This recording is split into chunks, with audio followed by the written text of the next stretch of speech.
तर शस्त्राचा धाक दाखवून यशवंतराव चव्हाण नाट्यगृहाची तोडफोड करण्यात आली आहे। नाट्यगृहाच्या काचा फोडून साहित्याची चोरी करण्यात आलेली आहे आणि या घटनेमुळे बीडमध्ये खळबळ उडाली आहे।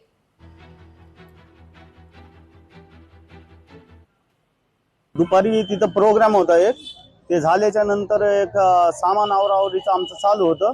तर त्यानंतर 4 जण तिथं आले, पार्किंग मध्ये बसलेले होते आणि मी त्यांना बाहेर काढण्याचा प्रयत्न केला तर त्यांनी हत्यार वगैरे काढलं त्यांच्याकडे त्यांच्या जवळचं आणि मी घरी जेवायला गेलो।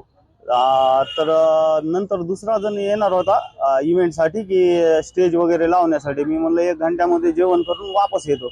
तर त्यांनी वापस आलो तर पाहिलं तर नाट्यगृहाच्या 5 गाड्या फोडलेल्या होत्या।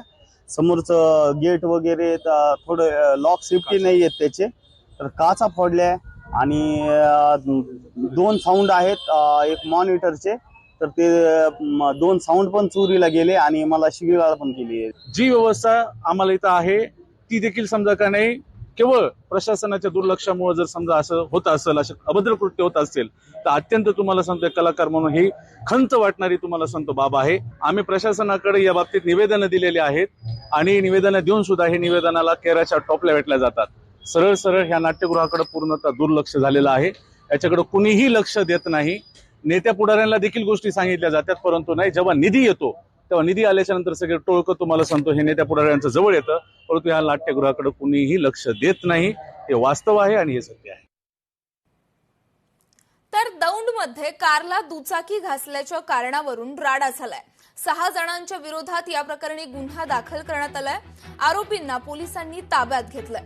दौंड तालुक्यातील कासुर्डी येथील यश गायकवाड यांच्या कारला दुचाकी घासल्याच्या कारणावरून नुकसान भरपाई मागितल्यानं वाद झाला। या वादातून महालक्ष्मी हॉस्पिटल परिसरात आरोपींनी कोयता, लोखंडी रॉड, हॉकी स्टिक आणि पिस्तूल घेऊन येत यश गायकवाडच्या कुटुंबावर हल्ला केल्याचा आरोप आहे। या हल्ल्यात दोघे गंभीर जखमी झाले असून या प्रकरणी दौंड पोलिसात गुन्हा दाखल करण्यात आला। या आरोपीमध्ये दोन्ही समाजाचे लोक आहेत। यातील फिर्यादी हा हिंदू समाजाचा आहे आणि आरोपीमध्ये हिंदू आणि मुस्लिम दोन्ही समाजाचे याच्यामध्ये आरोपी आहेत।